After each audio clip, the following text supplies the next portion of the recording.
Hello friend, एक बार फिर से राम राम साराने। तो मैं रश्मि मलिक यूपी शामली से। तो आप लोगों का एक बार फिर से बहुत बहुत वेलकम है आपके अपने यूट्यूब चैनल परी व्लॉग में। और सबसे पहले तो friends, thank you so much इतना ज़्यादा सपोर्ट करने के लिए कि मेरे पास शब्द नहीं है कि मैं आपका शुक्रिया कैसे करूँ, आपको धन्यवाद कैसे बोलूँ। लेकिन फिर मैं यही बोल चाहूँगी, थैंक यू सो मच इतना सपोर्ट करने के लिए। आपने मेरी बात को समझा, आपको मेरी बात अच्छी लगी, उसके लिए थैंक यू सो मच। और इतने सारे मैसेज का रिप्लाई मैं एक साथ नहीं कर पाई, उसके लिए सॉरी। पर मैंने मैसेज पढ़ा हर किसी का था। तो एक दो मैसेज ना उसमें निगेटिव कमेंट भी आए थे। मतलब कि अगर आप समझ लो 100% पॉजिटिव आए हैं तो उसमें 5% निगेटिव कमेंट हुए थे। तो कुछ लोगों को बोला था कि औरत ही औरत को बदनाम कर रही है। तो मैं उनसे ये पूछना चाहूँगी कि अगर औरत गलत है तो उसे औरत सही कैसे कह देगी, ये बताओ। अगर औरत गलत है तो उसको गलती बोला जाएगा ना। अब ऐसा तो नहीं है कि अगर मैं औरत हूँ और औरत ही गलत है तो मैं उसको सही बोल दूंगी, नहीं। अगर औरत गलत है तो उसको गलत बोला जाएगा। अगर ज्योति की जगह प्रवीण गलत होता तो प्रवीण को गलत बोला जाता। ठीक है, मैं ऐसा कुछ नहीं कि ज्योति ज्योति की मेरी कोई दुश्मनी है या प्रवीण मेरा कोई रिश्तेदार है, नहीं। जैसे आप लोगों के लिए ज्योति परवीन है, ऐसी मेरे लिए ज्योति परवीन है, ठीक है। लेकिन जहाँ जिसकी गलती होती है वहाँ उसको ही बोला जाएगा। अब तक ज्योति ने बोला था कि प्रवीण उसे धमकी देता था कि बच्चा पैदा कर ले, मुझसे शादी कर ले ज़बरदस्ती, ये कर ले वो कर ले, हर चीज़ में तेरे भाई को मार दूंगा, ये कर लूँगा। लेकिन कल आप लोगों ने एक ऑडियो सुनी होगी जिसमें उस ज्योति की बुआ का बेटा साफ साफ कह रहा है कि मैं सिर्फ तुझे 48 घंटे का टाइम देता हूँ, 48 घंटे में या तो मान जा, नहीं तो तेरे लिए अच्छा नहीं होगा। तो अब बताओ ज्योति, मुझे ये बताओ कि कौन किसे धमकी दे रहा है। प्रवीण धमकी दे रहा है आप लोगों को या फिर ज्योति, आप लोग धमकी दे रहे हो प्रवीण को। और मुझे बताओ, ठीक है तो बिल्कुल सही हो तुम, सारी गलती प्रवीण ने की है, A to Z सारी गलती प्रवीण ने की है, मैं तुम्हारी बात को ऊपर रख लेती हूँ। लेकिन मुझे ये बताओ, जब वो बंदा सारी मीडिया के सामने हाथ जोड़ के माफ़ी मांग रहा है, कह रहा है कि वो सारी गलती मेरी है और मैं अपनी गलती मान रहा हूँ और आगे से लाइफ में कभी ये काम करूँगा भी नहीं, तो क्या तुम उसे एक मौका नहीं दे सकती? ऐसे कि इतनी बड़ी वो होगी कि तुम उसे एक मौका नहीं दे पा रही हो। और वो बच्चे अकेले परवीन की थोड़ी ना है, तुम दोनों की मर्जी से तो बच्चे हुए होंगे ना। उसने तुमसे बच्चा छीन लिया, इसमें भी तुम्हारी बात को मैं ऊपर रखती हूँ। उसने तुमसे बच्चा छीन लिया, तुम्हें घर से बाहर भी निकाल दिया, ठीक है, तुम चली भी गई। तो तुम सीधे अपने घर क्यों गई? तुमने 112 नंबर पे कॉल करके पुलिस को क्यों नहीं बुलाया? जबकि औरत को इतनी सारी पावर मिली हुई है कि वो तुरंत 112 नंबर पे फ़ोन करेगी और उसके बाद तुरंत पुलिस 5 मिनट के अंदर पुलिस आ जाती है, ठीक है।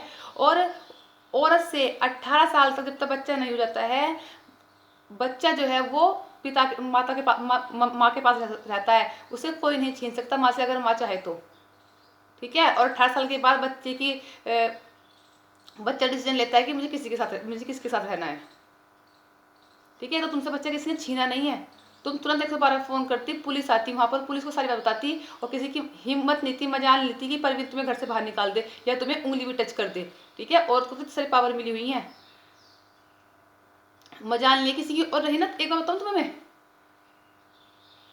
औरत ना आदमी को ना सुधार सकती है, अपने घर से बाहर रह के नहीं, घर में रह के सुधार सकती है। जो औरत हस्बैंड वाइफ का झगड़ा होता है ना, उसे कोई तीसरा बंदा कभी नहीं सुलझा सकता।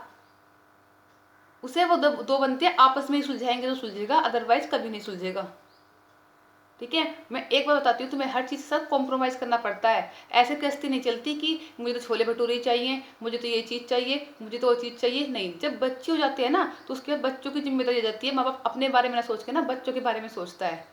मैं तुम्हें एक एग्जाम्पल देती हूँ अपना ही, ठीक है। मेरे जो फादर हैं वो SI हैं, ठीक है। मैं मेरठ से बिलोंग करती हूँ, मेरी जो फैमिली है, मायका फैमिली है, वो मेरठ में रहती है। और मैं रहती हूँ, जो मेरी शादी हुई थी मेरे फादर ने एक ऐसे लड़के से की थी जो जॉब करता था, ठीक है, अच्छी खासी सैलरी थी उसकी, जॉब करता था। लेकिन आज मैं कहाँ रह रही हूँ? आज मैं एक गांव में रह रही हूँ, ठीक है। जिसने कभी गांव में कदम रख के नहीं देखा, बचपन से अब तक मैं हमेशा शहर में रही हूँ, शहर में पैदा हुई हूँ, शहर में कॉलेज, मेरी पढ़ाई लिखाई सब शहर में हुई है। लेकिन आज मैं पिछले 8-9 साल से कहाँ रह रही हूँ? गाँव में। मेरी शादी ना शहर में हुई, मेरी शादी एक हस्बैंड जिस लड़के से हुई थी वो एक जॉब करता था, आज वो एक खेती करता है, फार्मर है, लेकिन मैं उसके साथ खड़ी हूँ, उसके सपोर्ट में खड़ी हूँ, उससे दूर नहीं भागी कि अब तो तू नौकरी करता था तो तेरे साथ हूँ और तूने नौकरी छोड़ दी तो मैं तेरे मैं भी जा रही हूँ। ये मेरे घर वालों ने ये नहीं सिखाया मुझे कि अब तू मेरे पास आ जा, हमारे पास आ जाओ, अब ये नौकरी इन्हें नौकरी करनी छोड़ दी, हम अपनी लड़की को गाँव में नहीं रखेंगी। नहीं, मेरे बाप ने हमसे ये सिखाया है कि जहाँ तुम्हारा पति रखे ना वहाँ रहो। ठीक है, क्यों छोड़ी जॉब मेरे पति ने? क्योंकि जो मेरी सासू माँ थी ना उनको ब्रेन ट्यूमर था। ठीक है, वो एक्सपायर हो गई थी, कोई नहीं रहा घर पे, तो अपना घर गृहस्थी छोड़ छाड़ के ना हम शहर में रहते तो गांव का अब तक नाश होले होता। तो हमने ये डिसीजन लिया कि हम अपनी नौकरी छोड़ेंगे, और मैं भी जॉब करती थी, मेरे हस्बैंड भी जॉब करते थे, और हम अब गांव में रहेंगे। ठीक है, ये जो हमने अपने घर का नक्शा बनाया है ना, ये 8 साल में सही किया है। ठीक है, और मेरे घर वालों ने कभी नहीं कहा कि कभी कंप्लेन नहीं की कि हमने तो शहर में शादी की थी, हमारी लड़की गांव में क्यों रह रही है। बल्कि मेरे फादर को प्राउड फील होता है मेरे ऊपर कि हमारी लड़की जिसने कभी ऐसा कोई काम नहीं किया वो आज सारे काम कर लेती है। क्योंकि मेरी परवरिश बचपन से ही गांव में शहर में हुई है, उसके बावजूद भी मैं गांव में रहती हूँ। हमारे 15 गाय भैंस हैं। ठीक है, सब कुछ कर लेती हूँ मैं, A to Z गाँव का काम, जबकि मैंने कभी किया नहीं। जॉब करते थे मेरे हस्बैंड, और आज हम गांव में रह के भी खुश हैं, 2 रोटी अच्छे से खा रहे हैं, हमारे 2 बच्चे हैं। ठीक है, और मेरे फादर ने मुझे एक बात और सिखाई है हमेशा कि बेटा, लड़ाई झगड़े वो आप अच्छे से आओ हमारे घर, रोज आओ, आपका वेलकम है, सुख शांति में आओ, लेकिन लड़ाई झगड़ा करके कभी मेरे घर मत आना। ठीक है, अपनी लड़ाई अपने घर सुलझाओ, दुनिया को तमाशा मत दिखाओ। अगर 2 आदमियों की लड़ाई जब तीसरे आदमी के पास जाती है ना तो उसका तमाशा बनता है। अपनी लड़ाई आपस में बैठ के सोल्व करो, वो अच्छा है। ठीक है, और कभी कभार हमारे पति कह देते हैं मजाक में कि चल निकल यहाँ से, तो मैं क्या बोलती हूँ उसको, ये मेरा घर है, तुम्हारा घर नहीं है। ठीक है, शादी करके आई थी, जब तुम बारात लेके गए थे ना तो 200 आदमी लेके गए थे, और मैं वहाँ से अकेली आई थी। ठीक है, किसी बारात को लेके नहीं आई थी अपने साथ, तो अपने दम पे रहती हूँ। सिर्फ मजाक में कहते हैं वो। ठीक है, और वो लोगों से भी कह देते हैं कि मेरी वाइफ हमेशा ये कहती है कि मेरा घर है। ठीक है, तो अपना घर ना अपने आप से बनता है, अपने पति को ना अपने आप सुधारा जाता है। ठीक है, और तुम चाहती ना तो अपने पति को वहीं रहकर सुधार सकती थी। औरत के पास तो इतनी पावर है कि आदमी उंगली टच नहीं कर सकता। ठीक है, अगर हाँ मैं जब तुम्हें मानती कि जब तुम दोनों बच्चों को लेके आती और परवीन को छोड़ के आती, दोनों बच्चों को लेके आती और कुछ ऐसा करके दिखाती परवीन को कि आज देखो मैं अपने सेल्फ डिपेंड हूँ, अपने पैरों पर खड़ी हूँ, तो बात थी। ऐसे बहुत सारे एग्जाम्पल है। दूसरी निशा लांबा, लव मैरिज की थी। ठीक है, एक बेटी, हस्बैंड ने छोड़ दी, घर आ गई, आज देखो निशा लांबा कहाँ है। ठीक है, कहाँ से कहाँ खड़ी हो गई वो, सिर्फ अपने बलबूते पर। तो मैं तुम्हें सपोर्ट करती। और भी लड़कियां हैं, तुमने सुना होगा पूनम, अपने पति को लेके आ गई, अपने पति को छोड़ के आ गई, अपने बच्चे के साथ, लेकिन अपने बच्चे को लेकर आई, घर वालों ने साथ छोड़ दिया, ससुराल वालों ने साथ छोड़ दिया, लेकिन लड़ी वो, आखिर में कौन लेके गया? उसका पति। ठीक है, ये कुछ नहीं होता कि बच्चों, हम तो बच्चों को छोड़ के भाग आई थी। अरे बताओ उन बच्चों की गलती क्या है, मुझे ये तो बता दे, उस बच्चों की गलती क्या है? उन बच्चों ने कौन सा पाप किया था? उन बच्चों को किस चीज की सजा मिल रही है? तुम्हारी लड़ाई आपस में, तुम आपस में लड़ो मरो, भाई तो रह के मरो कम से कम घर में। उन बच्चों का क्या है? उन बच्चे, चल जब तक परवीन तो ये भी कह रहा है कि बच्चों को मैं ले आऊंगा अपने पास, मैं खर्चा दूं, बट पहले तो तू ले जा मेरे पास, अगर तू नहीं आ रही बच्चों को ले जा, बच्चों का खर्चा मैं दूंगा। आदमी के बस के अगर बच्चे पालने होते फिर औरत की जरूरत ही क्या थी?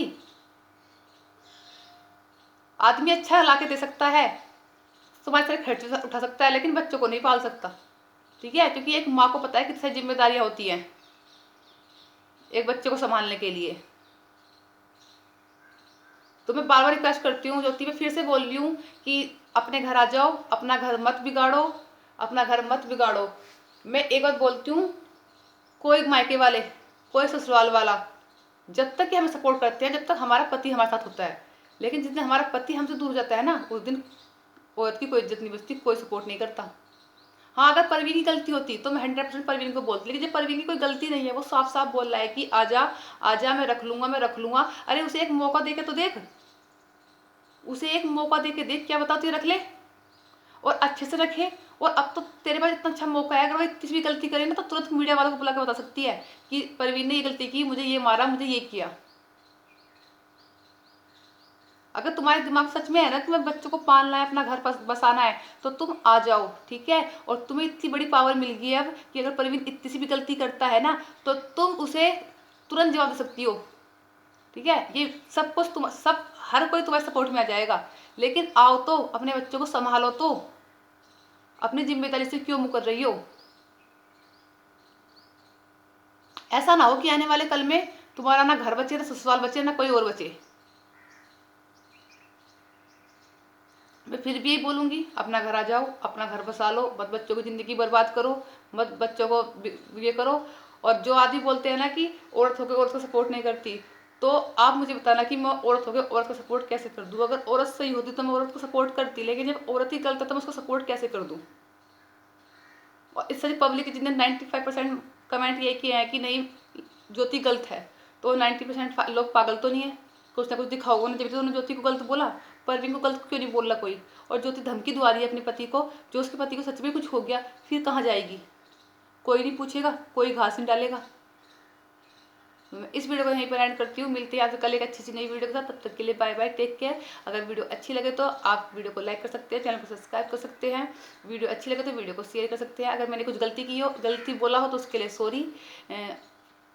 Okay, bye bye, take care.